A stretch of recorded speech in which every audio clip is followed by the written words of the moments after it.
Bonjour et bienvenue sur la chaîne du culte du dé. Aujourd'hui, je vais vous faire l'unboxing de la boîte de base du jeu The Others. Alors, le jeu The Others, c'est un jeu d'Eric Lang, un jeu Cool Mini or Not. Ça a été un Kickstarter il y a un peu plus d'un an. Et je viens de le recevoir, donc moi, l'univers, les figurines que nous allons voir ensuite, et les règles, enfin le type de jeu m'a beaucoup plu, donc j'ai fait ce qu'on appelle un all-in, c'est-à-dire que j'ai acheté tout, toutes les boîtes, toutes les différentes boîtes, et puis il y en avait un paquet. J'ai reçu un colis de 10 kilos, c'était très sympa. Donc aujourd'hui je vais vous faire l'unboxing de The Others, je vais vous expliquer un petit peu de quoi ça parle, comment ça se joue, dans les grandes lignes, et puis je vous ferai d'autres vidéos, je pense que je vais vous en faire pas mal, sur les boîtes, sur les boîtes de personnages et boîtes de monstres, sur les règles, et puis une partie sûrement, je vais essayer de faire une partie contre moi-même déjà. Pas forcément peint, parce que là je commence à avoir trop de figurines pas peintes, et je vais avancer doucement, mais sûrement. Donc The Other, c'est un jeu qui se déroule dans un futur proche, les 7 péchés capitaux, puisque c'est un jeu qu'on va jouer à 1 contre tous. Il y a un joueur qui va incarner un des péchés capitaux, avec des monstres, et on va essayer de corrompre en fait la dernière ville qu'il reste sur Terre, qui n'est pas encore complètement corrompue, qui s'appelle Oven. Donc c'est un jeu 1 contre tous. On a un très beau livret. Donc je vous montrerai à la fin, je vous donnerai le nom de tous les illustrateurs et des sculpteurs. Très très beau livret, donc abondamment illustré, avec beaucoup... je crois que c'est un peu nouveau, on n'avait pas ça dans Zombicide par exemple. Il y a pas mal de petits encarts comme ça, des petits articles, qui sont en fait des textes d'ambiance. Donc il y a évidemment beaucoup d'illustrations. Vous allez voir, c'est un jeu qui peut ne pas plaire à tout le monde, c'est assez glauque. C'est-à-dire que moi, un de mes films préférés, c'est Hellraiser, les 1 et 2. Et là, c'est vraiment ça, c'est un univers un petit peu à la Lovecraft, à la Clive Barker, donc l'écrivain qui a fait le livre et les 2 premiers films Hellraiser, qui est un très très bon écrivain d'horreur. Donc on retrouve vraiment cet univers-là, il y a un petit peu de science-fiction, et donc la thématique des 7 péchés capitaux. Dans la boîte, vous en avez 2, et puis après vous avez des boîtes d'extension avec les 5 autres, plus d'énormes créatures qui sont les chevaliers de l'Apocalypse. Je vous montrerai ça dans d'autres vidéos. Là, je vais vous présenter surtout le matériel. Donc, c'est un jeu qui se joue avec des scénarios. Voilà, on a des grandes plaques comme ça. On a 3 types principaux de scénarios. On va avoir des scénarios terreur, c'est-à-dire que c'est des scénarios où on va surtout avoir du combat. Donc, les héros vont avoir des missions. Vous voyez, avec un arbre, donc ils vont faire la mission 1, après ils vont avoir le choix entre réussir l'objectif 2A ou 2B. Et puis ensuite, leur but, ça va être d'arriver à la conclusion, réussir l'objectif 3. Pendant ce temps-là, le joueur qui va jouer le péché, lui, il va essayer de tuer un certain nombre de héros. En fait, les héros vont avoir 7 personnages à leur disposition. Enfin, les joueurs vont avoir une équipe de 7. Sur le plateau, simultanément, vous pouvez avoir 3 ou 4 héros, suivant le nombre de joueurs qu'on a. Quand un héros meurt, parce que ça va arriver, il va être remplacé. Et en fait, les héros vont perdre s'ils n'ont pas de remplaçant. Voilà, tout bêtement. On va avoir donc pour les héros ses objectifs, et puis pour le joueur des perversions, en fait, lui, son but, ça va être de tuer des héros, mais aussi de pervertir la ville, et de leur mettre le plus de bâtons dans les roues possible. Derrière chacun de ces scénarios, on a 2 cartes comme ça, donc 2 possibilités d'agencer les tuiles que je vais vous montrer un petit peu plus tard. Pour chaque type de mission, on a 2 grandes plaquettes comme ça, donc ça nous en fait 6. On a soit de la baston, donc avec les missions terreur, on a des missions de type corruption, qui sont vertes comme ceci, donc vous voyez c'est toujours la même chose avec des arbres, puis on a la progression de la mission en bas, toujours les cartes derrière. Les missions corruption, ça va être, là le but va un peu changer, c'est-à-dire que le joueur qui dirige le mal va essayer de corrompre les héros. Il y a une mécanique de corruption sur les héros, que je vais vous montrer tout à l'heure. Et enfin on a rédemption, les histoires rédemption, là le but pour le joueur mauvais, encore une fois, va être de détruire la ville, et détruire ce qu'il reste de l'humanité. Donc il a plusieurs accessoires pour ça. Il peut corrompre, il peut incendier, il peut faire apparaître des monstres. Donc toujours la même chose. Donc là ça nous fait déjà 6 histoires avec 2 cartes différentes, ça fait 12. Et puis enfin, on a un dernier scénario qui est Rise of the Hell Club. Là c'est un peu, j'ai l'impression, en ayant parcouru un peu tout ça en diagonale, le scénario ultime, puisque en plus des différents monstres et acolytes, il y a le club de l'enfer, ce sont les figurines rouges là, donc des personnages bien particuliers. Le joueur justement mauvais, alors je vais dire que ça va être le pêcheur, voilà, il va avoir pour calculer, on va dire, son avancement, un Apocalypse Track, comme ceci, donc ça va nous donner un petit peu la progression de la perversion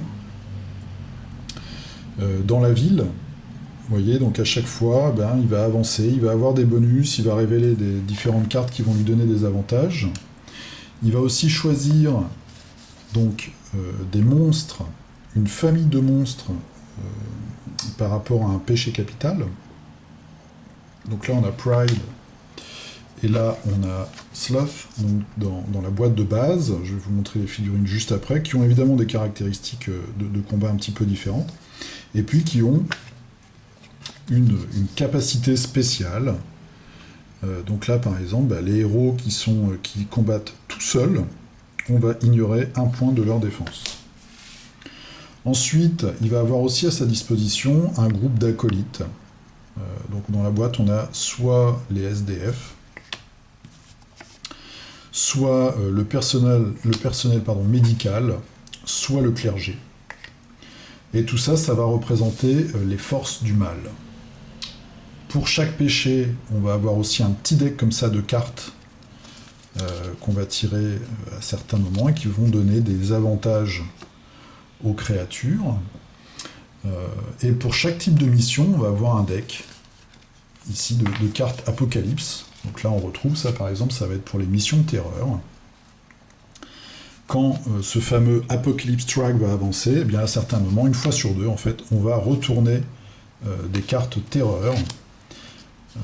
Et voilà, par exemple, à certains moments, ça va nous faire apparaître des personnages du club de l'enfer, ou alors ça va donner, encore une fois, des bonus à nos créatures. Vous voyez, par exemple, chaque abomination va gagner un point dans les combats.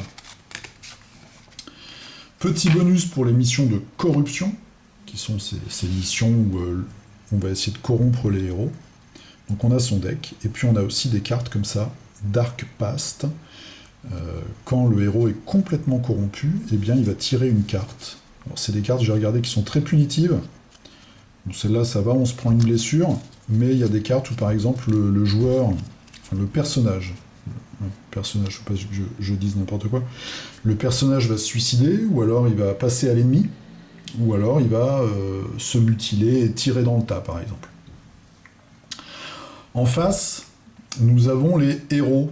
Alors les héros, de quoi vont-ils disposer pour se défendre?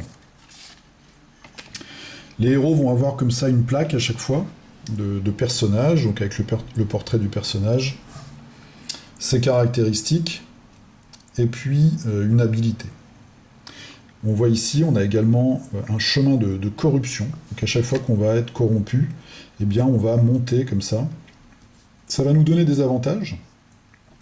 Donc c'est quelque chose qu'on peut gérer. On peut gérer la corruption parce qu'on va devenir plus puissant.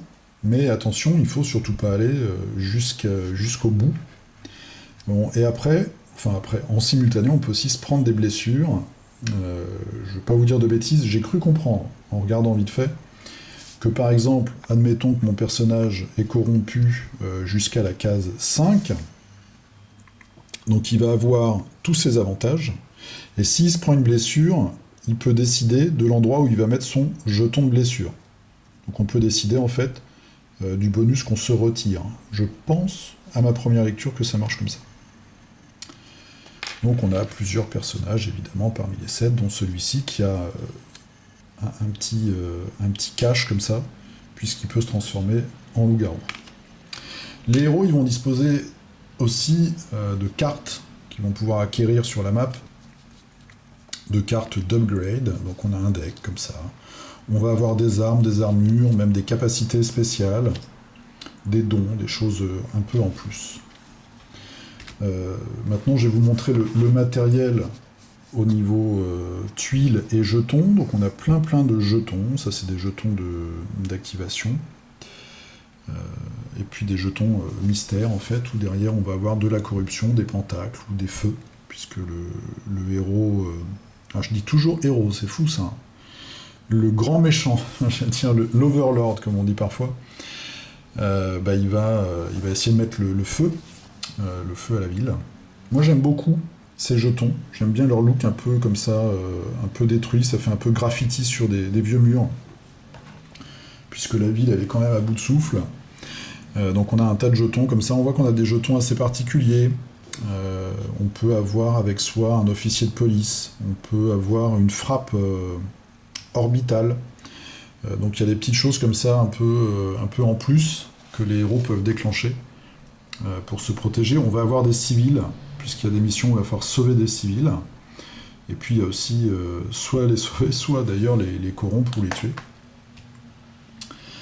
Maintenant les tuiles. Alors les tuiles ne sont pas à l'échelle des figurines. Hein, ce sont des tuiles qui sont simple face. Les tuiles vont décrire certains bâtiments et certains emplacements de la ville. Et en fait, ce qui fait leur intérêt, c'est les icônes qui sont sur ces fameuses tuiles. Donc ça, par exemple, c'est un icône de nid. C'est là où vont apparaître des créatures. Là, on a un icône de corruption. Et puis en bas, on a des icônes. Donc par exemple, sur celui-ci, les coffres, on peut trouver des équipements. Le premier icône, je dois vous avouer, je ne sais pas ce que c'est. Donc voilà. Disséminé sur la tuile, on va avoir des icônes comme ceci. Et puis ça décrit toujours des endroits dans la ville. Moi je trouve sympa cette tuile. C'est pas un jeu d'escarmouche, c'est pas un dungeon crawler, c'est un jeu plus de placement et de gestion de menaces. C'est-à-dire que les héros vont essayer d'endiguer la menace et de ne pas se faire dépasser par la menace grandissante. Et en parallèle, ils vont essayer de résoudre et de compléter leurs objectifs de mission. Et d'un autre côté, le joueur du mal, lui aussi, va essayer de gérer la menace en investissant ses actions dans des choses qui peuvent le plus gêner et corrompre la ville et les aventuriers. Donc je trouve que les tuiles sont assez réussies, je trouve très réussies même.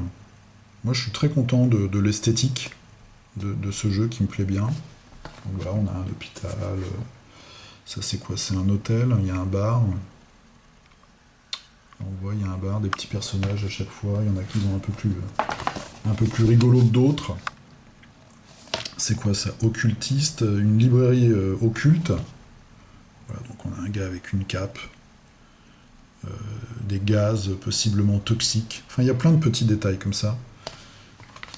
Je trouve ça assez chouette. Là, par exemple, c'est une galerie d'art, on a des tableaux sur tout, avec des objets. Donc ça, des tuiles, on en a une bonne dizaine, hein, je crois. Un pont. Maintenant, je vais passer aux dés. Les dés sont gravés, on a des dés pour les héros, Voilà, très réussi aussi. Il y en a plusieurs, hein, évidemment. Il y en a, là, j'en prends un de chaque. Et puis les dés pour l'Overlord, avec une tentacule pour la corruption. Et maintenant, je vais passer aux figurines. Alors, les figurines, de nombreuses figurines ont été sculptées par Rémi Tremblay. Je vais vous donner le nom de tous les sculpteurs et de tous les illustrateurs à la fin, parce que c'est vraiment un super boulot. Je vais commencer par exemple par les figurines. Donc ça va être les figurines de SDF. Vous voyez une thématique très tentaculaire. Évidemment, j'ai beaucoup de lumière. Les figurines sont très fines. Les visages sont finement détaillés. Il y a énormément de détails sur chacune des filles. Je vais essayer de tourner ça un peu. Hop.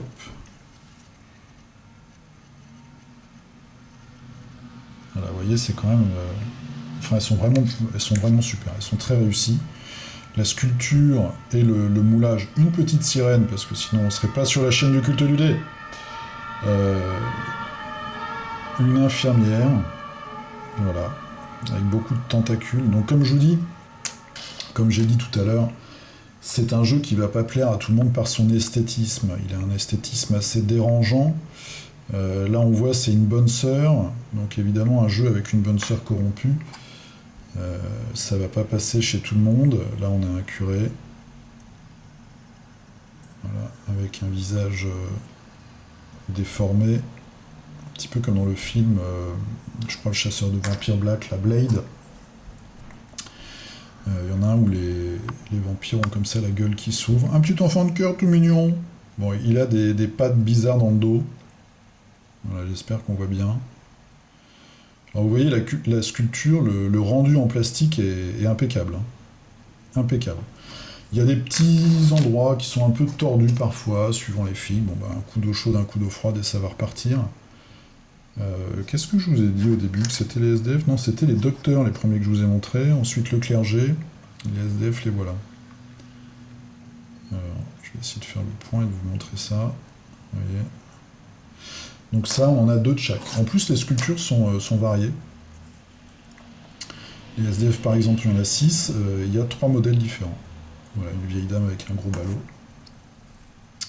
Et un homme avec des tentacules. Je vais vous montrer la paresse. Donc la paresse, nous avons le contrôleur. Donc ça, j'ai pas encore regardé exactement les pouvoirs des différentes créatures. Les abominations, donc on en a 6 avec à chaque fois 3 sculptures différentes. Vous voyez, elles sont assez grosses, hein, elles sont même très grosses. Et moi, il y a aussi quelque chose, c'est que ces créatures-là, on peut tout à fait les utiliser dans d'autres jeux. Je trouve qu'elles ont parfaitement leur place dans du zombicide. On peut écrire un scénario avec. Elles ont leur place dans tous les jeux post-apocalyptiques d'escarmouches, où elles peuvent jouer des créatures, je pense à Eden notamment, ou à Dark Age. Ça peut faire de très bonnes créatures sur des missions qu'on peut écrire, voilà, qui sortent, je sais pas moi, d'un bassin acide, et qui vont venir tuer les protagonistes. Et là, on a... alors, comment ça s'appelle? L'avatar. Voilà, l'avatar du péché. Donc vous pouvez trouver hein, des photos, notamment sur le blog de Rémi Tremblay. Voilà, donc ça c'est vraiment super bien sculpté. Beaucoup de détails, beaucoup de textures. Et un look très très dérangeant. Moi j'aime beaucoup, je trouve que c'est une grande réussite vraiment. Pride, alors je vais dire une bêtise, c'est l'orgueil. J'aurais dû vérifier avant de faire la vidéo. Ça c'est le contrôleur. Alors c'est un gars en scaphandre avec un livre. Donc c'est un petit peu étrange, on peut quand même penser à du Cthulhu. Voilà, ce côté créature marine qui revient comme ça. Les abominations. Donc 3 sculptures différentes avec d'énormes tentacules. Il y a plein de petits détails que j'ose à peine vous montrer. Donc il y a des espèces de branchies là derrière. Je vous ferai des vidéos sur les boîtes des autres péchés. Il y en a qui sont encore plus dérangeantes. Là, j'ai un gros reflet, donc on voit pas. Si je fais ça, ouais, par exemple, la gourmandise, greed, l'avarice, la colère aussi. Enfin, ils sont tous très réussis, moi je trouve vraiment. Donc là, voilà. Très chouette figurine. Et alors là, le gros monstre, donc ça, si vous vous intéressez un petit peu à ce jeu, ou même à Cool Mini or Not, vous avez dû le voir, parce que je crois que c'est la première figurine qu'on a vue sur le net. Donc un monstre qui est énorme, et qui est enfin en plusieurs morceaux qui ont été collés, évidemment. On voit très peu les traces de colle, on voit très peu. Ça a été très bien pensé au niveau aussi de la conception. On voit très peu de creux en fait. Donc il y aura un petit boulot parce qu'il y a toujours des lignes de flash. Mais c'est vraiment du beau travail à tous les niveaux, je trouve. Voilà, énormément de tentacules. Le Club de l'Enfer. Alors, une esthétique qui vient... Bon, là, ça se voit pas très bien parce que c'est en rouge-rose. Une esthétique qui vient d'Hellraiser. Donc, la grosse brute. On a deux jeunes femmes qui font penser, on voit vraiment pas avec cette couleur-là, aux Cénobites.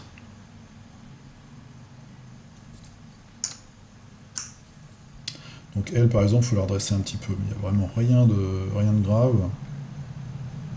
Ah, j'ai du mal à vous montrer les détails avec cette couleur de figurine de plastique. On a deux frères jumeaux comme ça, bien flippants.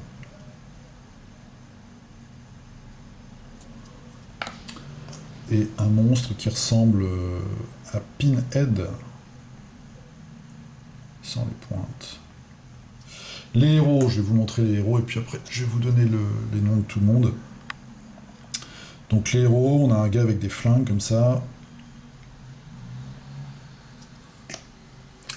Une fille. Alors chacun aussi a une classe de personnages. Hein. Il y a, donc elle, par exemple, elle est leader. Elle donne des tokens d'activation en rab aux autres. Il y en a qui sont spécialisés dans le corps à corps, il y en a qui sont spécialisés dans le tir à distance.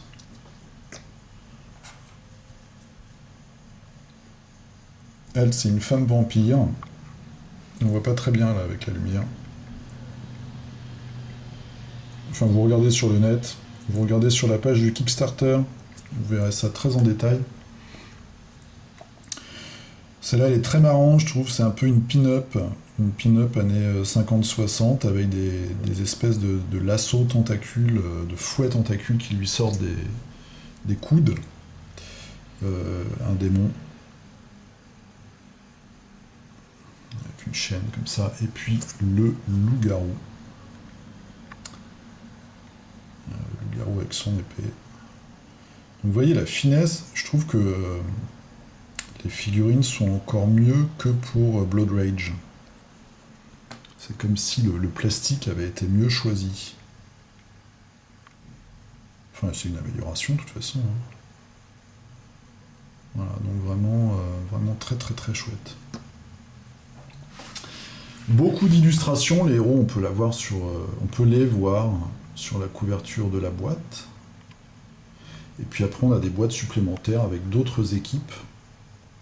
Les boîtes supplémentaires amènent des équipes et des acolytes, voire des monstres.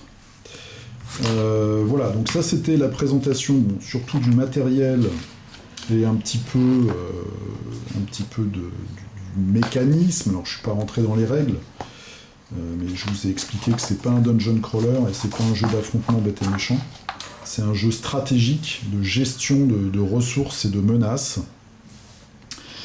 Donc dans les artistes, on va avoir Adrian Smith, Karl Kopinski, Stéphane Kopinski, Paolo Parente, Miguel Siombla, donc lui je le connais pas, Jacopo Camani, Richard Wright et George Klarenko. Voilà, donc des gens qu'on retrouve souvent dans les jeux. Klarenko, je crois que c'est celui qui fait les cartes pour Conan et j'espère que je dis pas de bêtises. Quoi que je dis peut-être une bêtise.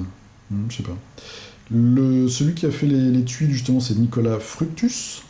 Et puis, nous avons les sculpteurs, donc sous la direction de Mike McVeigh. Donc, les sculpteurs Juan Navarro Pérez, Jody Siegel, Jean-Alexandre Gillois. Voilà. Jason Hendricks, Steve Sanders, Stéphane Simon, Rémi Tremblay, Stéphane Nguyen, Sébastien Labro, Raphaël Zelazo, Ilfried Perronchon, j'espère que j'écroche pas trop les noms, Giorgio Bassani, Bobby Jackson, José Riog et Charles Barclay. Vous voyez, il y a quand même une grosse équipe. Rémi Tremblay a fait énormément de créatures, et puis on voit qu'on a aussi nos amis Stéphane Simon, je ne les connais pas, mais Jean-Alexandre Gillois, Stéphane Nguyen, qui ne sont pas non plus des inconnus, qu'on a déjà croisés sur plein de jeux. Donc vraiment une bonne équipe, et puis des figurines, moi, que je trouve géniales. Des monstres comme ça, vraiment repoussants. Voilà. Donc c'était le déballage et la petite présentation de la boîte de base de The Others, et je vous dis à très bientôt, donc sûrement demain, je continuerai sur ma lancée. Je vais faire quelques vidéos, je vais essayer de les faire un peu plus courtes sur les boîtes au fur et à mesure. Après, je ferai une vidéo plus détaillée sur les règles, et puis sûrement une partie. Je vous dis à très bientôt. Faites de beaux cauchemars cette nuit, et je vous dis à la prochaine. Salut!